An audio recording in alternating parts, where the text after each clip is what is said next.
Welcome to Talk World Radio, a half-hour discussion of politics as if the people mattered. I'm David Swanson. This week on Talk World Radio, we're talking about Honduras, and joining us from Honduras is Jared Olson. He is a writer and independent investigative journalist documenting the human fallout from the so-called war on drugs, state links to organized crime, and the targeting of land and water defenders in Mexico and Honduras. His work has appeared in the Intercept, in the Los Angeles Times, the Baffler, The Nation, Foreign Policy, and more. Jared Olson, welcome to Talk World Radio. Thanks so much for having me on. So I guess one thing that has been in the news that some people have heard about and that you've written about for a long time from various angles is that there was an election in Honduras, and there was a freeing from U.S. prisons of a former dictator. What's your take on the context of this? What's going on? So I think, yeah, so the guy who's just been released from prison, who was convicted to, I believe, off the top of my head, 40 years for 3 counts of drugs and weapons charges, was the former president, Juan Orlando Hernandez, a kind of far-right luminary who was one of the most powerful, visible, and important conservative figures in Honduras and also in the region, right? So in 2009, there was a coup that was carried out in Honduras, right, with tacit support from the United States, and that unleashed a series of kind of social consequences that turned it into the most violent country in the world. And in the aftermath of that, Hernandez followed a regional trend by selling himself as the kind of bearer of militarization, the guy who was going to turn the country into a de facto military state to make it safe, right? And this comes back to the broader question of what you ask. As often happens with figures who, usually with US support, offer what's called mano dura policing, militarization, right? The intensification of the militarization of the police and the invitation of the military into policing, right? The kind of blending of military and police power across Latin America. As often happens with these figures, they actually tend to be involved in the drug trade and in organized crime networks themselves, right? So Hernandez, in the kind of years of chaos, of extreme violence after the 2009 coup, Honduras was violent before the 2009 coup, and in the years since, it has remained violent, but it was particularly so from about 2009 to 2014. He comes to power and he says, oh, we're going to lock down and make the country safe, right? He has one presidency, violence continues, and then he steals another with the Trump administration's support in 2017, right? But then by the time of 2017, 2018, his brother is convicted on drug trafficking charges, or he's brought in, he's arrested. And his brother is a senator in Honduras. And everyone starts to ask, how is it possible that the senator, the brother of the president, is a high-level drug trafficker and the president doesn't know, right? And at the same time, he's still touting himself as this kind of drug war hawk with Trump's support, right? So finally, he leaves office after his illegal second term in 2021, right? And by now, Joe Biden is president, and Joe Biden is far from, or was far from, a good president in terms of Latin American foreign policy. But he was not going so far as to openly defend narco states, right? So in April of 2022, Hernandez was, well, in February, he was arrested after he left office by the DEA and Honduran National Police. He was extradited in April of 2022, and he was brought to the US, where he would be put on trial in 2024 for 3 counts of drugs and weapons charges. And he was accused, including by a now Trump-linked prosecutor, this is important context, of creating a narco state, a cocaine superhighway, in the words of US prosecutors, right? So I covered this trial. I covered every day of the trial in Manhattan in early 2024, which is based primarily on the testimony of former drug traffickers who had worked with and then who betrayed or who were betrayed by Hernandez as he tried to take over their businesses, essentially. And it was a very fleshed out trial. There was accusations of, a lack of photos with Hernandez taking bags of cash from El Chapo, which is the argument that was later used years later. So he's convicted in this trial. And a few months ago in November, right before the presidential elections here, Trump announces out of the blue that the trial of Hernandez, even though it was carried out by a prosecutor tied to Trump, was a socialist conspiracy tied to Joe Biden, and he releases Hernandez at the same time that he is attacking Venezuela, that he's threatening to bomb Mexico in the name of a war on drugs. So, to finally, with my long-winded answer to your question, I think that there's a regional reconfiguration that is bringing out far more nakedly some of the kind of core structuring corruption at the heart of the drug war. It's that you don't need to necessarily, you can be involved in the drug trade and be fine with the US as long as you pursue pro-US policies in Latin America, right? And in Venezuela, I don't doubt that there's corruption there at all, but it's not on the scale of what happened in Honduras. And so that kind of gets to the core operating DNA of the corruption of the drug war going on. And the release of Hernandez and then subsequent intervention to the Honduran elections by Trump is kind of indicative of this. And the two are clearly connected, right? And the intervention took a number of forms, as it does in numerous countries around the world and Latin America with Trump and before him. But one of the aspects you wrote about involved armed threats and intimidation of voters in Honduras. When when a nation that's in the crosshairs has any problems with its election, we hear all about it. But this seems like a horribly corrupt election from what you wrote about, right? Yeah, and many other Honduran journalists as well. So I would say that there were three things that happened at this election that kind of get to the core of how corrupt it was, right? So on, I believe it was November 28th, 2 days before the Honduran presidential elections, or maybe the 27th, but a couple of days before, Trump announces on Truth Social, he says, the conviction of former President Hernandez, who was by that point in jail in the US or in prison, was a socialist plot, and he's a good guy who tried to crack down on the narcos, and I'm going to release him. And in the same breath, in the same post on Truth Social, he says, and Hondurans better vote for Nasri Asfura, who is now the president of Honduras, because he's a good guy and he's, got good policies, and he openly threatens Hondurans. He says, you don't want to imagine the consequences, paraphrasing, you don't want to imagine the consequences if you vote for anyone else other than Nasri Asfura, who is known in Honduras with a very funny name, Papi a la Orden, or Daddy at your service. So that's the first thing that happens a couple of days before the election, which is a huge threat, right? Because put quite frankly, a lot of people in Honduras, I mean, they're just thinking in very blunt terms of like, I have family in the US who they send remittances home, right? What happens if Trump cuts off remittances, right? Or we're a small country that's in huge debt. What if he cuts us off, People can have very legitimate ideological conversations about, capitalism and global debt and stuff like that. But a lot of people aren't thinking on that level. They're just thinking in a very blunt sense, like we don't want to upset Trump. So that already is an intervention. Election day comes around, and all the testimonies of the election day itself were actually, for the most part, pretty tranquil, right? But then there's something going on that comes out in the days afterwards. People went to the polls. There was no protesting. There was no like burnt down, voting centers, right? But in the days after, so I started receiving testimonies from residents, sources I've developed over the years in violent colonias, kind of favela sort of neighborhoods in Tegucigalpa and San Pedro Sula. And people reached out to me and they said, hey, I want to tell you that guys from MS-13 were going around in some cases smaller gangs, so like their rivals Barrio 18, right? But we were able to confirm MS-13. Guys from MS-13 are going around and they're telling us that we need to vote for Papi a la Orden, the Trump-backed candidate. And a few days before the election, an audio had been circulating of an alleged MS-13 gang member telling people, um, there's supposedly people going around trying to buy votes for Libre, and Libre is the left-leaning incumbent at that point, incumbent party, right? People trying to buy votes for Libre, and we want to let you know that we don't want you here at all, and you need to get the F out.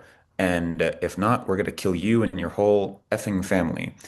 And so that was unsourced though, and we couldn't really do much with that, right? And stuff like that can go around and you just listen to it and it's fine, right? But then people started reaching out to me and being like, no, this was real. And they would go to people's houses, specifically Libre linked activists, and they would say, hey, we don't want to see you doing anything on voting day. And if you do, you've got 3 days to get out of here, right? And so it was an implicit threat because these are already heavily armed paramilitary gangs that zealously guard their territory, right? So they don't need, for example, to whip out an AK-47 in front of someone. Everyone already knows they're surrounded by killings, disappearances, massacres, extortion. They know that they can't resist that order if they don't want to have issues. So then I started talking to a lot more people in Tegucigalpa, San Pedro Sula, the biggest urban centers in the country. In addition to, I spoke with members of an internationally recognized Honduran human rights organization, which is going to be publishing a report soon that had separately been investigating 7 threats involving MS-13 threatening voters to cast their vote for Papi a la Orden. And in addition to that, we got audio files of 911 calls where people were calling into the National Emergency Hotline saying, there are gang members inside the voting stations. They're posing as election observers because they're putting on, I don't know, blue vests, things like that. But then only the people from their neighborhoods can recognize, like, hey, that's so and so from our neighborhood. And people were telling them, you better not effing vote for Libre. We can't have you doing that. Otherwise, you're going to leave the neighborhood or else you're going to find out. So this quickly coagulated as into one of the kind of main, I would say, 3 forms of intervention into this election, right? So no one's going to defy this order. The other thing that went on is that, so notoriously for weeks afterwards, after the election, there was no clear winner. The assumed winner would have been the centrist Salvador Nasrallah, from whom the election was already stolen in 2017, right? He's a popular figure in Honduras. But the National Electoral Council, which is kind of got corruption embedded into its DNA, right? They said it's a 3-person council. There's one person from each major political party. And they said, oh, well, we haven't counted up all the voting tallies. So we're going to need a lot of time to figure this out, right? And so in this context, where Trump openly threatened the country, where then in the days leading up to the election, gang members tied to MS-13 were threatening people to vote for Papi a la Orden, at the same time, they drag out the counting process until conveniently Christmas Eve. And then they tell everyone, hey guys, Papi a la Orden won. And it was by a razor thin margin. So there was no one single aspect to this fraud, but it was fraudulent. It was a deeply marred election. There is, Jared Olson, seemingly a huge contrast between Honduras and Venezuela, because in Venezuela, you have the presence of Venezuelans in the United States, immigrants who are accused of being gang members, said to constitute a war on the United States. And the allegations, unfounded, or at least very largely unfounded, of massive drug dealing by the president of Venezuela, constituting a war, a war-like attack on the United States to be answered with more war making. Whereas in Honduras, you have the freeing of a past dictator, drug dealer who cares. It's just drugs on a much more massive scale than Venezuela. And you have members of gangs acting as terrorizing members of gangs on the same side of election manipulation, at the very least, as Trump. How does one reconcile this incredible contrast? I mean, I think that one of the things to remember is that a gang like MS-13, so in the case of Venezuela, I'm not an expert and I don't want to overextend my knowledge, right? Tren de Aragua is real, although it's not this transnational criminal beast that's been painted out to be, right? But in the case of MS-13, these organizations are no longer just like low-level street gangs of guys with pistols going around. These are fully articulated paramilitary structures that operate alongside the state. That's one of the things that's hardest for people to get. And it's the same in Mexico when people talk about cartels, or let's say the coalitions of armed groups that are talked about as cartels. They're painted as these kind of like external threats. They're painted as national security threats. So it's interesting because Trump himself designated MS-13, for example, alongside Mexican cartels as foreign terrorist organizations, meaning that anyone who provides direct or indirect support to these organizations can be complicit in their crimes, right? And then Trump, of course, supports the same candidate that MS-13 is supporting. Having said that, I think that one of the things that's really important to remember is that, these gangs are not just like these kind of perpetual internal enemies who, no one can seem to get rid of. they're actually extrajudicial extensions of corrupt state power, right? We know going back years that actually MS-13 and Barrio 18, which is their kind of their real rival, MS-13 doesn't want to really fight the government. They want to fight their criminal rivals, right? But both of those groups are systematically supported, for example, by the US-tied Honduran military, right? Over and over again, you'll see news articles or you'll see news about a massacre attributed to MS-13 wearing stolen, quote unquote, military uniforms with stolen, quote unquote, military weapons, right? And this is tied to the same US fed and fueled and financed security apparatus ostensibly propped up to fight these gangs in the region. So then one has to ask, well, what's really going on with these gangs? And oftentimes the real image of what's going on is that they get more weapons and financing to deal with their, let's say, low-level criminal fights by in turn becoming paramilitarized extensions of the government. And in the case of this sort of like corruption with Trump, right? Again, I don't want to overextend my knowledge in Venezuela, and there is real corruption there. But the distinction isn't whether or not there's corruption in Venezuela, it's the blatant selectivity of Trump's apparent application of justice, right? Where in Honduras, at the end of the day, he is not bothered by the drug trafficking networks, either in the act of releasing Hernandez or in supporting Hernandez's conservative ally, who is then in turn supported by a Trump-designated foreign terrorist organization. Yeah, remarkable. You've written so many great articles. We can only get to some of them, and I wish we could go on for hours. But I have an interest in military bases, and I just want to ask if you know, Jared Olson, anything about what role is played in Honduras by this big U.S. military base, role in terms of the militarization of the police and the corruption that you're talking about, but also in terms of U.S. motivations for maintaining power in Honduras. Yeah, so I think there's a couple of things going on. The first thing that needs to be said is that Honduras has always been, as was coined in the 80s, during the Reagan era counterinsurgencies and genocides against the sort of late Cold War era guerrilla movements. Honduras has been the USS Honduras in terms of US military power. It's an aircraft carrier of foreign policy projection in Latin America, mostly because of geopolitics, right? Because it's a country that's, very easy to manipulate right in the isthmus in the center of the Americas, in addition to, let's say, Panama, for example. So I believe the second largest military base in the region is in Honduras, U.S. military base. It's in Palmarola, right?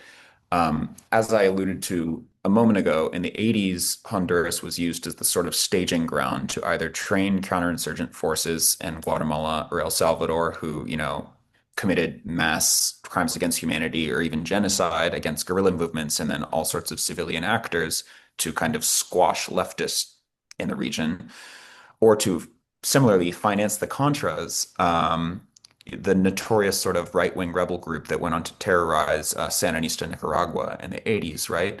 So Honduras has always had this role. And then internally, what's happened is that there's been quite a lot of repression, a lot of which still hasn't been revealed fully to this day. It's said that 300 people were killed by a CIA-backed death squad in the 80s called Battalion 316. I've talked to former members of the Honduran military for years who say that that number is a vast undercount, right? But part of what happened is that because Honduras was the center of the empire regionally, it was really easy to hide a lot of things and also the criminality that was embedded into the state in this era.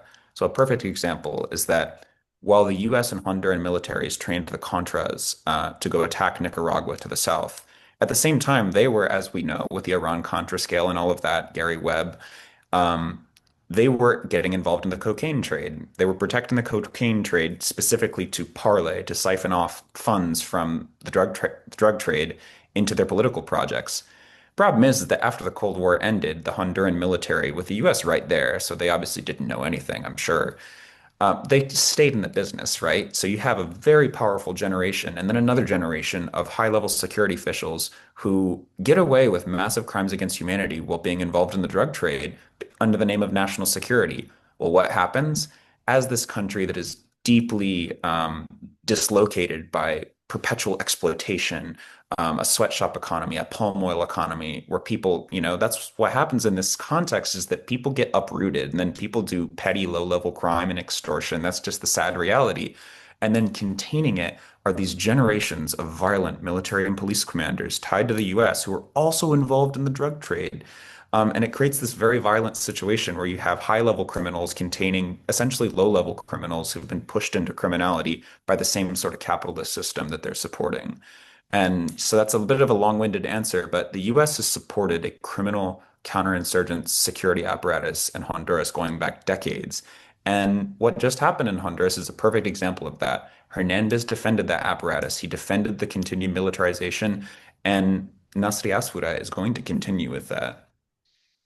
Jared Olson, will have links to some of your articles up at talkworldradio.org. And one is a long article you wrote about what life is like in a part of Honduras called the Aguan Valley, and the palm oil industry, and the corruption and militarization of the basic industry, the basic economy in Honduras. Can you talk a little bit about what life is like for people under this sort of a corrupted government?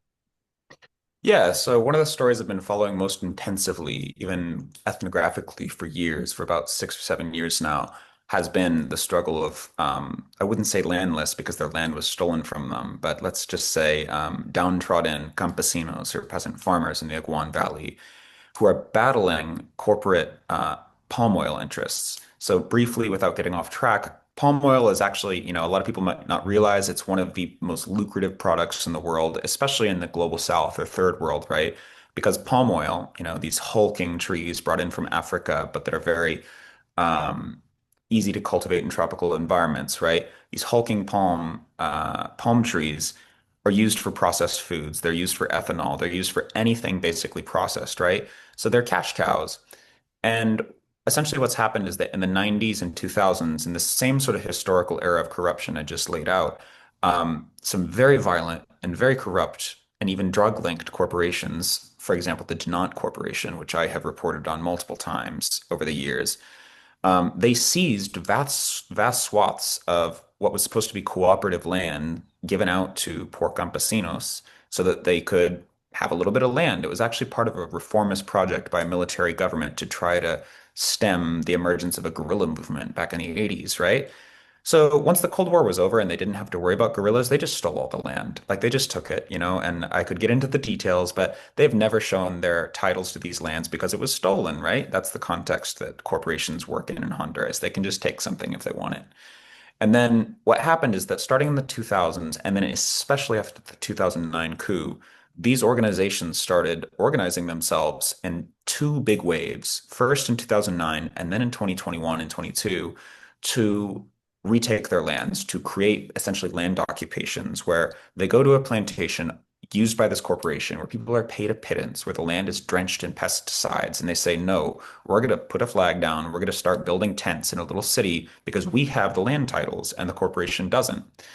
And the peasants will show their land titles. Anyways, whenever this happens in the two big cases, dirty wars are unleashed against them.